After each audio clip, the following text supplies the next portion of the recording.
राजस्थान में राज्यसभा सांसदों के लिए 10 जून को होने वाले मतदान से पूर्व दोनों प्रमुख राजनीतिक दलों ने अपने अपने विधायकों के साथ बाड़ेबंदी शुरू कर रखी है। खासकर जब नामांकन में मीडिया किंग जी समूह से जुड़े सुभाष चंद्रा ने नामांकन भरा। हालांकि नामांकन उन्होंने निर्दलीय प्रत्याशी के रूप में भरा है, लेकिन भाजपा ने उन्हें समर्थन दिया है। विधानसभा में संख्या बल के आधार पर सुभाष चंद्रा के नामांकन से पहले तक यह माना जा रहा था कि कांग्रेस 4 सीटों में से 3 सीटों पर अपने प्रत्याशियों को जिताकर राज्यसभा भेजने में सफल हो सकती है। लेकिन सुभाष चंद्रा के आने के बाद स्थितियां बदल गई, जिसके चलते कांग्रेस को अपने विधायकों के साथ उदयपुर में बाड़ेबंदी करनी पड़ रही है।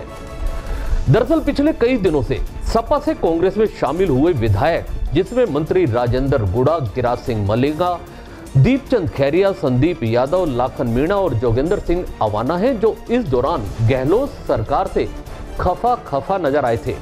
ऐसे में उम्मीद थी कि बसपा के विधायक कांग्रेस की बजाय किसी और तरफ रुख कर सकते हैं। गहलोत सरकार की चिंता बढ़ गई और वहीं सुभाष चंद्रा की संभावनाएं भी बढ़ती चली गई। उधर बसपा विधायकों के लिए बसपा सुप्रीमो ने व्हिप जारी करते हुए सुभाष चंद्रा के समर्थन में मत करने के निर्देश जारी किए।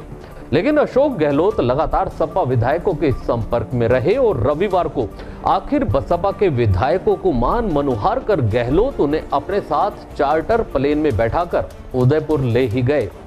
बताया जा रहा है कि अब तक उदयपुर में 111 विधायक पहुंच चुके हैं, लेकिन अभी भी वही संशय बरकरार है कि 10 जून को कहीं क्रॉस वोटिंग ना हो जाए। इसकी संभावना से भी इनकार नहीं किया जा सकता।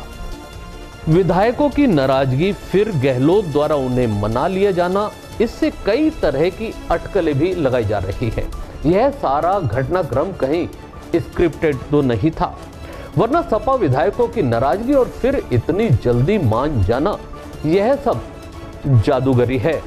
राजनीतिक विश्लेषकों का मानना है कि यह सब कांग्रेस के राष्ट्रीय नेतृत्व को गहलोत द्वारा अपनी ताकत दिखाने का एक प्लान हो सकता है, जिसमें आखिर गहलोत ऊपर तक यह संदेश देने में कामयाब हो चुके हैं कि देखो सभी को एक साथ वो ले आए हैं।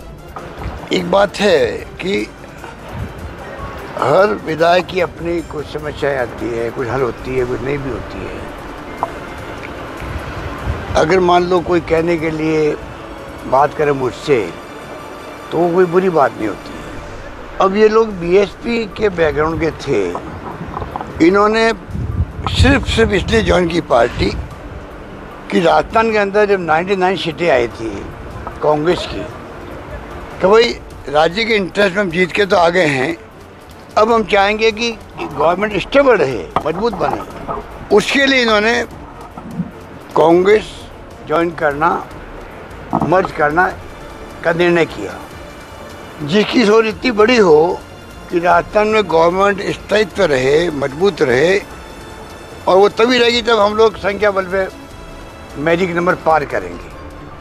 अगर उस वक्त में जैसे साथ दिया हो सकता है उस वक्त में जो हम लोगों ने बातचीत की हो, कई मांगे पूरी होती है, कोई शर्त नहीं रखी इन्होंने, कोई शर्त नहीं रखी।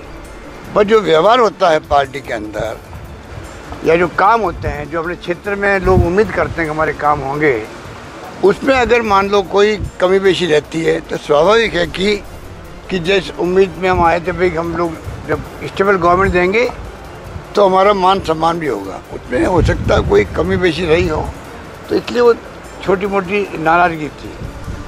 और मैं समझता हूँ कि आज सब मेरे साथ यहाँ आए हैं, आप देख रहे हैं कि किसी को शिकायत नहीं सब। लेकिन 10 जून को ही स्पष्ट हो पाएगा कि गहलोत साहब अपने तीनों प्रत्याशियों को राज्यसभा भेज पाने में कामयाब हो पाते हैं या नहीं।